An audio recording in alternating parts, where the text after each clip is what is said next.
believe in what you're doing, Mr. President, is really creating a lot of good things and good foundation to create more economical growth, more business in America. And it will also, your work for the world peace. I believe, Mr. President, today and tomorrow we're going to announce that we are going to increase that $600 billion to almost $1 trillion of investment, real investment and real opportunity by details in many areas. And the agreement that we are signing today in many areas in technology, in AI, in earth materials, magnet, etc., that will create a lot of investment opportunities. So you are doing that now. You're saying to me now that the $600 billion will be $1 trillion. Definitely, because what we are signing, it will facilitate that, and we I like will that build very on much. it. Go ahead. You worked hard. No, that's great. I appreciate that. That's great. We're doing numbers that nobody's ever done. And in all fairness, if you didn't see potential in the U.S., you wouldn't be doing that. Definitely. You don't want to lose money. As you said, Mr. President, it's the most hottest country in the planet. But what you're creating is not about opportunity today. It's about also long-term opportunity in the United States of America that will affect American economy positively in the next coming decades. Preparing the right foundation of emerging technologies, that's a game changer for America in a good way, and we want to be part of it. Yeah, we're doing really well. And this, you don't see what we're doing so much because we have, although the construction industry sees it. If you look at Caterpillar, who's been incredible, the tractors, everything else, the numbers that we're doing in construction are unbelievable. Some of the plants that we're building, AI, and they're building their own electric with the plant. I gave them the right to build their own electric with the plant because no country, frankly, will have this. China's working very hard to produce enough electric, but we're beating China substantially at AI, which is a big thing. And we had a great meeting 2 weeks ago with President Xi, but on AI, we're doing well. And I have a man, David Rommel. Yes, sir. David, could you say a few words about what you're seeing on the job front and all of the, some of the assets, and also how we've been helped by the Saudis in terms of the kind of investment they've made, please. Yeah, most certainly. Thank you for the opportunity. I am a facility leader for GE Vernova, and if you look at the landscape for GE Vernova investment, over $750 million in the U.S. focused on true manufacturing jobs here stateside. We're looking at tripling the output of our Greenville, South Carolina facility, where we make the gas turbines that are supporting U.S. needs as well as the Saudi Arabia needs. Right. So real jobs, $300 million in gas investment, resulting in over 500 pieces of new equipment being installed in the Greenville, South Carolina facility. That translates into roughly 1,800 jobs across the board for GE Vernova as we try to scale capacity to be able to meet this demand. Along with that, we're partnering with local communities to build the skill set that's required to meet these capacity needs. So that talent pipeline is incredibly important. So it's real jobs in the manufacturing space. Well, you've been great, and thank you very much. And we love that state. I won that state by record numbers. I won a lot of states by record. Texas, a lot of them by Indiana. We're working with Indiana or something right now. We won that. We won a lot of them by records, but that was one of them. I want to thank you very much. Say hello to everybody. Great job. You're doing a great job. Thank you. So just in wrapping up, we'll take a couple of questions, but I want to just tell you what an honor it is to be your friend. And I very much appreciate the investment of now $1 trillion, okay? I'm glad you got that out. I didn't want to be the one to tell them, but that's great news. You keep increasing, Mr. President. I know. Each time the opportunities are just increasing more and more. Well, the opportunities, right? We're doing better. Even if you look back 6 months ago, I mean, all of a sudden you feel even better. So, and I think we're only going to go in one way. Does anybody have any questions? Mr. President, have you approved the export licenses for advanced chips to Saudi Arabia? The export licenses? We are working on that. We're negotiating that right now. Marco, do you want to talk about that, or Scott? Yeah, well, I mean, that's part of. We may have announcements on that later today, but that's what we've been working on is the mechanics by which something like that could be achieved, and it's part of the broader process, part of this broader engagement and cooperation between our two countries. Certain levels of chips. Yeah. And for the Crown Prince, Your Royal Highness, you're talking about $1 trillion of investment. Could the kingdom continue to do that with oil prices in the mid-60s? We are not creating a fake opportunities to, please America or please President Trump. It's real opportunities. For example, when you ask about the AI and the chips, Saudi Arabia have a huge demand of, a huge need of computing power, and we're gonna spend in the short term around $50 billion by consuming those semiconductors for our needs in Saudi Arabia. And with the agreement that we're gonna have with South America, that will allow us to focus that consuming power in the short term by $50 billion from the South America, and long term with hundreds of billions of dollars in the long term. So there's a lot of real opportunities that fit to our need in Saudi Arabia and fit to our investment strategy. Mr. President, is it appropriate, Mr. President, for your family to be doing business in Saudi Arabia while you're president? Is that a conflict of interest? And Your Royal Highness, the U.S. intelligence concluded that you orchestrated the brutal murder of a journalist. 9/11 families are furious that you are here in the Oval Office. Why should Americans trust you? And the same to you, Mr. President. Now, who are you with? I'm with ABC News, sir. You're with who? ABC News, sir. Fake news, ABC fake news, one of the But the worst, question is one of the legitimate, worst sir. in the business. But I'll answer your question. Thank you. I have nothing to do with the family business. I have left, and when I've devoted 100% of my energy. What my family does is fine. They do business all over. They've done very little with Saudi Arabia, actually. I'm sure they could do a lot. And anything they've done has been very good. That's what we've done. We've built a tremendous business for a long time. I've been very successful. I decided to leave that success behind and make America very successful. And I've made America more successful by far than it ever was, and that it ever could have been, no matter who was president. There would be nobody bringing in $21 trillion, that I can tell you right now. As far as this gentleman is concerned, he's done a phenomenal job. You're mentioning somebody that was extremely controversial. A lot of people didn't like that gentleman that you're talking about. Whether you like him or didn't like him, things happen. But he knew nothing about it, and we can leave it at that. You don't have to embarrass our guest by asking a question like that. Okay, since you asked, Mr. President, please, go ahead. you allow me to answer.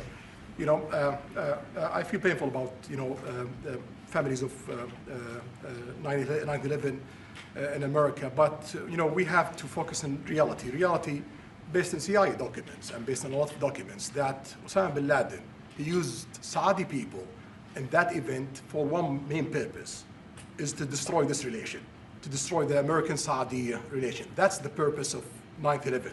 So whoever buying that means they are helping Osama bin Laden's purpose of destroying this relation. He knows that strong relation between America and Saudi Arabia, it's bad for extremism, it's bad for terrorism. And we have to approve him wrong and to build our relation, continue developing our relation. It's critical in the safety of the world. It's critical against extremism and terrorism. About the journalists, it's really painful to hear, anyone that been losing his life for, no real purpose or not in a legal way. And it's been painful for us in Saudi Arabia. We've did all the right steps of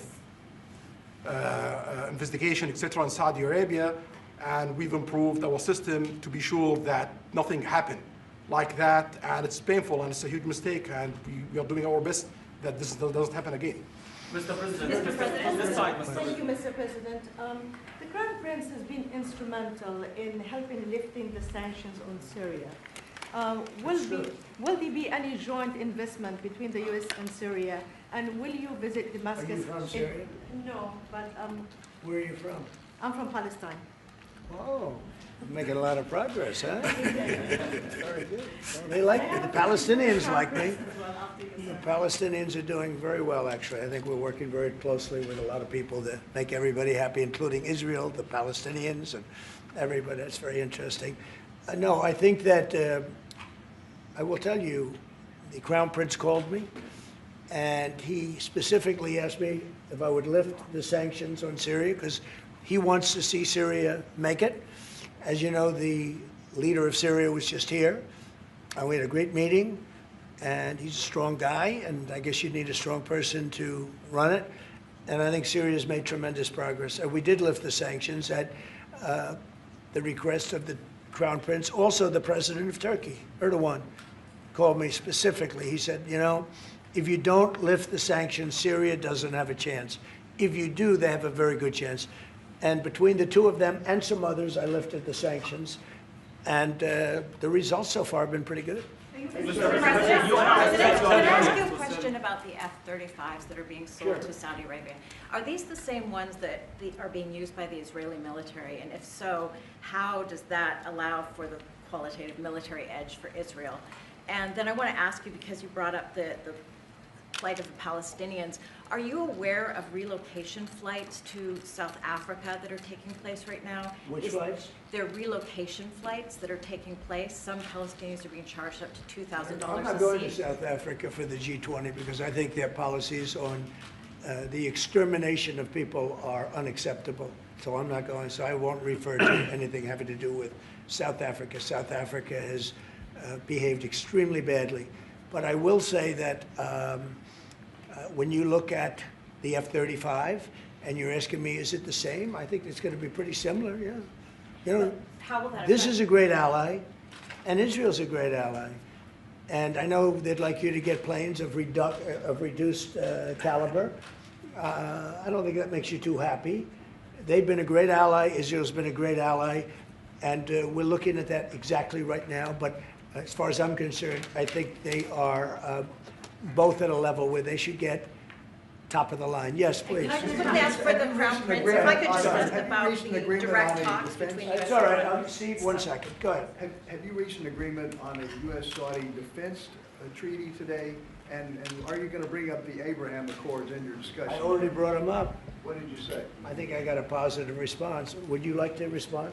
Yeah, so put you on the spot. so definitely we believe having a good relation with all Middle Eastern countries, it's a good thing, and we want to be part of the Ibrahim Accord, but we want also to be sure that we secure a clear path of two-state solution. And today we have a healthy discussion with Mr. President that we're going to work on that to be sure that we can prepare the right situation as soon as possible to have that happen. I think we're, you know, I don't want to use the word commitment, but we've had a very good talk on the Abraham Accords. We talked about one state, two state. You know, we talked about a lot of things in a short period of time. We'll be discussing it further, too. But I think you have a very good feeling toward the Abraham Accords. Yes, definitely, Mr. President. We want peace for the Israelis. We want peace for the Palestinians. We want them to coexist peacefully in the region. And we will do our best to reach that day.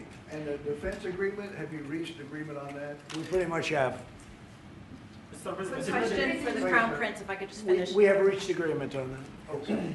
I wanted to ask you about the direct talks between the United States and Iran. Have you been fully briefed on that, and are you concerned at all about how this might impact Saudi security interests? Well, we are close ally. We'll be working closely together on that issue, and we will do our best to help to reach a deal between the United States of America and Iran. And we believe it's good for Iran's future to have a good deal that will satisfy the region and the world and the United States of America. So we will do our best to see that day happen. And by the way, Iran does want to make a deal. I can say I think they very badly want to make a deal. I am totally open to it, and we're talking to them, and we start a process. But it would be a nice thing to have a deal with Iran, and we could have done it before the war, but that didn't work out. And something will happen there, I think. But they would very much like, I mean, they may say something else, but they would very much like to have a deal. Do we have a You timeline? that you are going to sell 35 F-35 jets.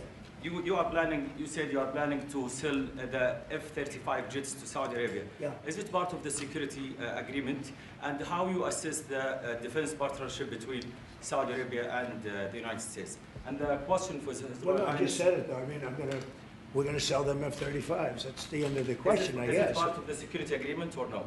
No, we're going to have a deal. They're going to purchase F-35s. They're buying them from Lockheed, and it's a great plane.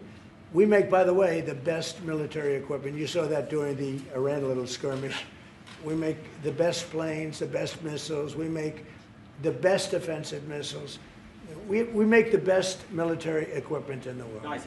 For His Royal Highness, I would like to ask you about how you see the cooperation between the United States and Saudi Arabia in the advanced technological field, especially AI, and how it will support Saudi Arabia to serve its goals to achieve the vision of 2030. Well, I will try to answer that in short, but definitely there's a lot of interest in many industries between Saudi Arabia and America, and we are signing a lot of agreements in different areas that will really add value to American economy, but also to add value to us in Saudi Arabia. And AI, it's critical for us because one of the long-term problems that we could have is lack of workforce. As you've seen in the past few years, some of them have reached 30% of the global immigration to Saudi Arabia. So we know that to assure the Saudi Arabia GDP growing, with the lack of workforce that we have, we need to use a lot of computing power to replace job in the long term. So that's huge demand in Saudi Arabia, and we want to link it to American private sectors and getting the supply from America. So there's a lot of opportunities in that area. And we're also involved in AI in Saudi Arabia. So we're working, and we're leading by a lot on AI. Actually a lot. China would be in second place, but we're leading by a lot. And I have to say this, and our relationship with China has been very good. And as far as buying our farm products, they're pretty much on schedule, Scott. I'd like you to call them, say if they could speed it up, it would be good. Okay, but they're pretty much on schedule. Saudi Arabia, please. If I may, I have a question for both the Crown Prince and President. Who are you? Where are you from? I'm Faisal Abbas from Arab News, Saudi Arabia, Your Excellency. It should be a friendly question. Your Royal Highness, just picking up on something you've just mentioned about how some people try to destroy the relationship between Saudi Arabia and the United States. Perhaps, since the launch of the vision, we've been used to having the bigger picture and that everything fits into the bigger picture. Might you want to elaborate a little bit about where is the relationship, the bilateral relationship, the strategic partnership between Saudi Arabia and the United States heading, and what's the big picture there? Well, I don't think it's a relation that we can replace it from the Saudi side or the American side. It's a critical relationship for our political attempt, for our economical attempt, for our security, for our military, for many things. And it has been there for 9 decades. And the opportunities that we have today, it's huge. And it seems that it's going to get deeper in the next few decades. And what we are having today and tomorrow with President Trump, it's really a huge new chapter on this relation that will add value to both of us. When you think about it, I'm just sitting here. You're with the future king, a man who's respected by everybody, a man that doesn't have to be doing this, really. I don't have to be doing it either. And yet we're sitting here taking questions, we didn't say, oh, you can't talk about this. And there's never been transparency like this, even in his country, but there's never been, in our country, that's been acknowledged. But we didn't put restrictions, and I'm saying it's sort of wonderful to be taking questions from all over the world. Everybody's here. This is just a small group representative of tremendous numbers of media that are outside, that are very jealous that these people were so selected. But they're representing a lot of people that are outside. I think it's terrific that we can be sitting here being this open, and I think it's really a wonderful thing. Yeah. If you don't mind, I have a personal question for you. Okay, here we go. I should have said that. So apart from everything you mentioned in your opening remarks, you forgot to mention that you've de-escalated 7 wars since you started. At least in our part of the world, you are seen as a peacemaker. And adding that to all the executive orders and everything else you've mentioned, I really have to wonder, in your speech in Saudi Arabia, I was there, you said that His Royal Highness does not sleep at night thinking how he does things better. We wonder in Saudi Arabia, how do you manage your own time? And what's your formula for management? He does not sleep much, and I don't sleep much. I think we have the same schedule. We're thinking about our countries. And if you sleep a lot and you're president, we just had one that slept more than any president. He broke every record. He sleeps all the time, during the day, during the night, on the beach. The only guy could fall asleep on the beach with the press watching. No, he's not a sleeper. I'm not a sleeper. We don't. We talk at night. We can talk. I can call him almost any time. He goes, hi, how you doing? It's like the craziest times. But now, when you love your job, when you love your country, and when you're in a position like we are, future king, highly respected, crown prince, and in my case, president, you're thinking about your country. You're thinking about making America great again. We're thinking about keeping Saudi Arabia strong and vital and in a pretty tough part of the world, tricky part, right? Tricky part, a lot of tricky people. But he thinks about his country and I think about my country. I don't want to sleep. President Trump, do you expect a formal civil nuclear deal to be reached soon? Can you talk to us about that aspect With of who? with Saudi Arabia? I can see that happening. Do you think that an agreement will happen today? It's not urgent. it's always when you have civil nuclear, but you have more oil than almost anybody else. We actually have more oil and gas than they do, but I refuse to say that. And We have more than, we have more than anybody, can you imagine? And on the F-35s, are those sales, Israel had reportedly wanted those sales to be conditioned on Saudi Arabia moving to normalized relations. Israel will be happy. Israel is going to be Is that a happy. condition of the F-35? Israel's aware, and they're going to be very happy. Okay? Yeah, please. Hello. Hi, hello. My name is Amal Hazani from Sharq al-Awsat newspaper, from Riyadh, of course. I have a question for the Crown Prince and for you, Mr. President. Crown Prince of Saudi Arabia, how much you expected from developing the cooperation with the United States in the field of new energy, AI, supply chain? How much you expected from that? No limit. We just continue pushing forward. There's no limit. So we just push forward for all the opportunities that we have. This is, you have to understand, this is really a great ally. Yeah. Just the fact that they're now doing, I came in here at 6, I did not know that. I was pushing for the 1 trillion, but he didn't tell me that. Now he told me.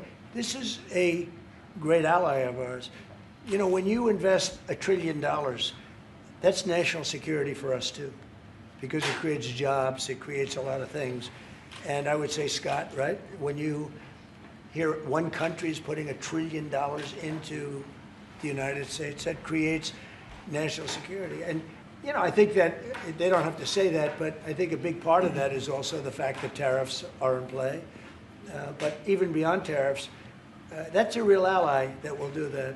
Creates a lot of power for the United States. Mr. President, we are also in Saudi Arabia very happy because this much of Saudi money is a function here, and of course it's come back for us for benefits. So it's complementary interest. So this is the I think what's different the friends and ally do. Well, look, I love the country of Saudi Arabia. I know the people very well. The level of treatment that we go when we go to Saudi Arabia is something that is incredible. And the people like us, and I think they really like America, especially when I'm president. I mean, I don't think they liked America so much maybe for 4 years recently. I think Obama treated Saudi Arabia very, very badly, as you know. And I think Biden didn't have any idea where the hell he was. I don't think Biden knew the difference. How would you describe the future relationship with Saudi Arabia? I mean, from the strategic aspects, how would you describe the relationship is with?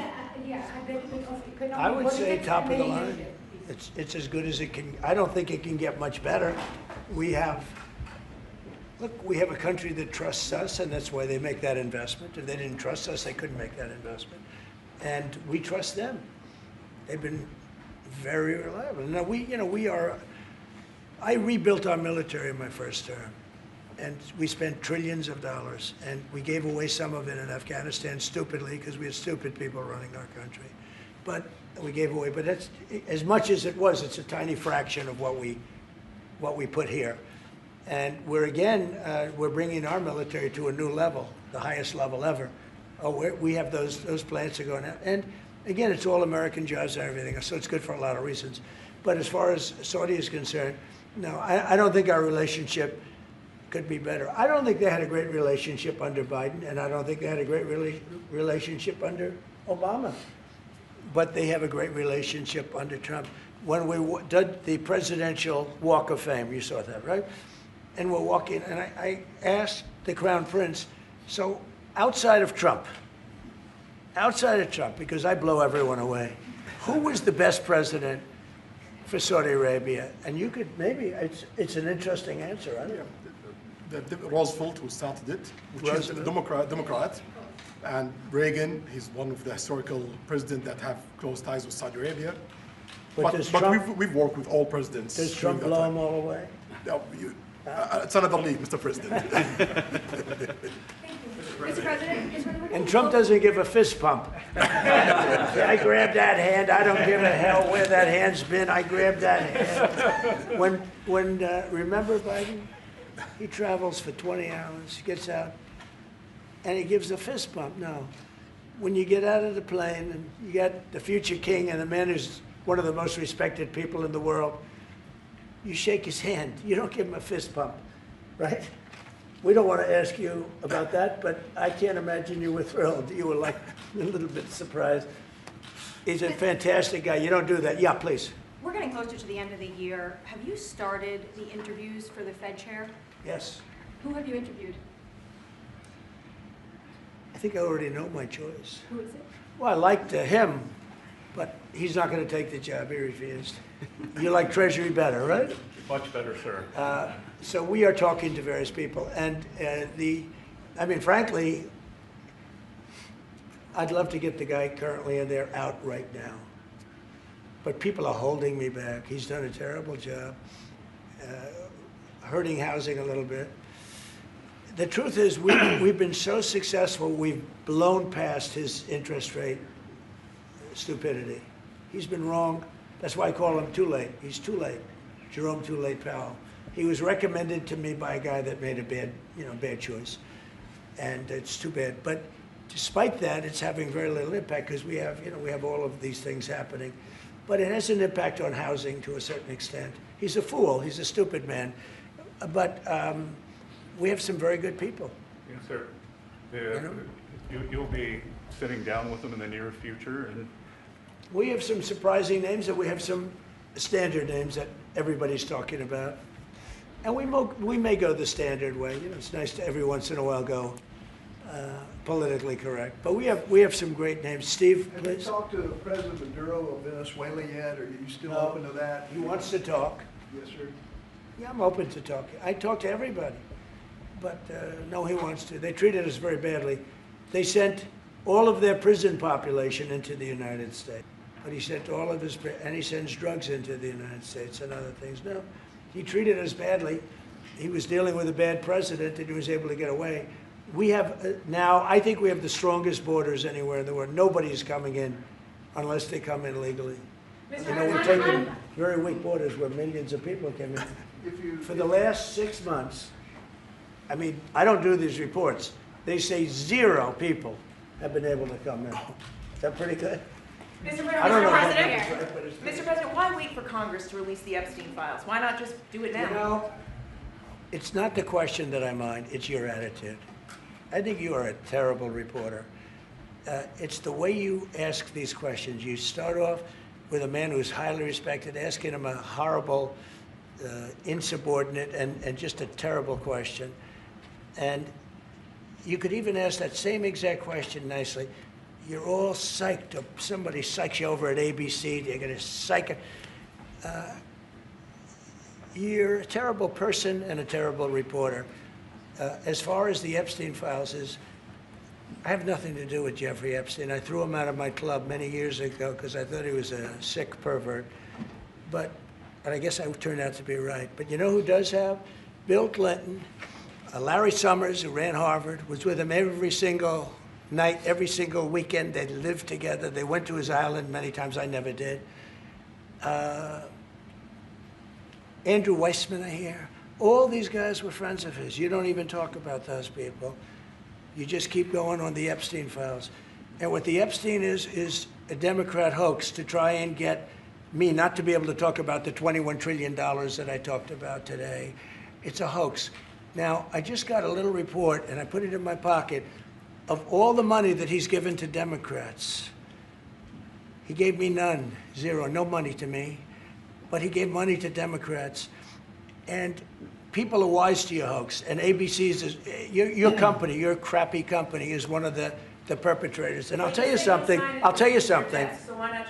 I think the license should be taken away from ABC because your news is so fake and it's so wrong.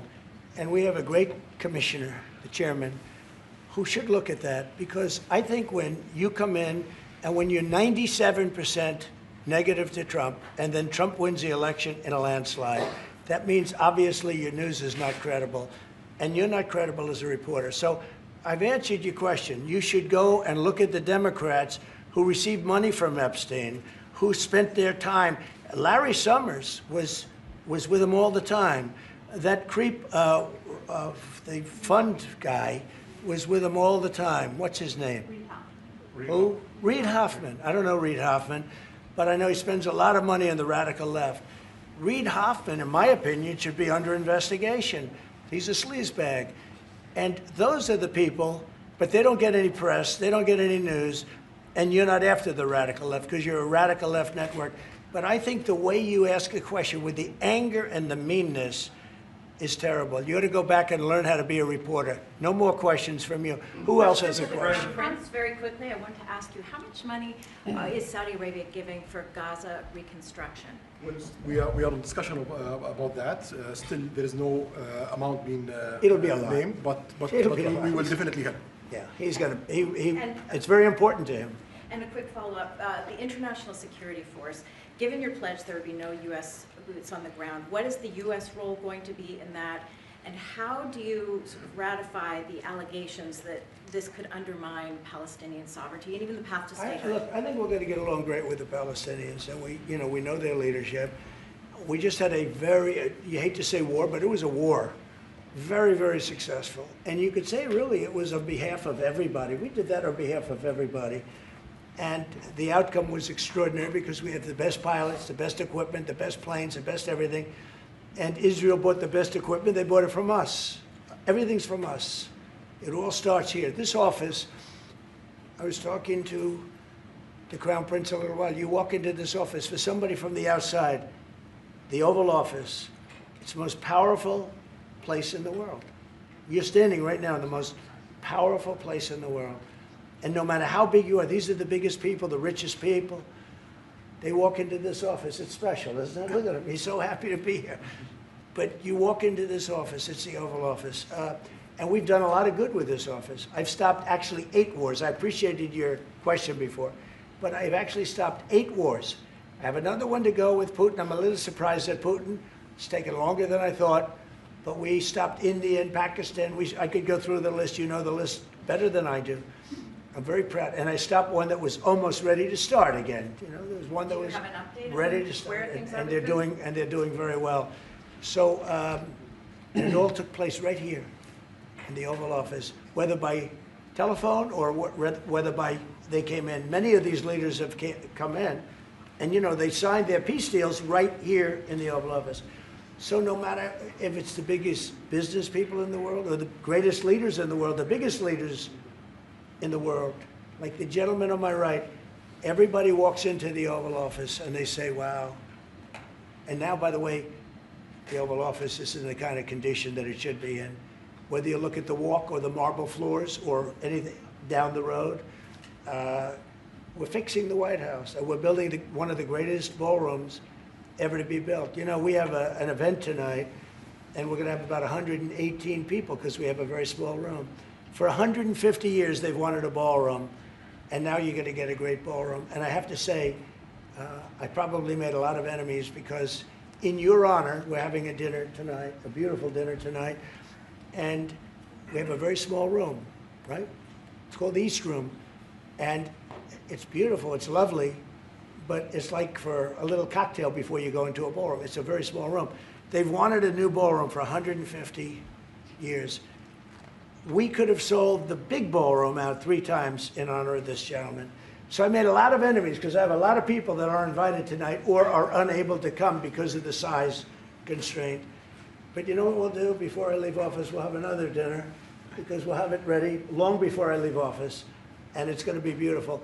It's you know, it's a very popular thing what we're doing. And by the way, no government funds. It's all put up private money, all private money. And in the case, I think it's there's a restriction on foreigners. Otherwise, I could have asked you just for a check, okay?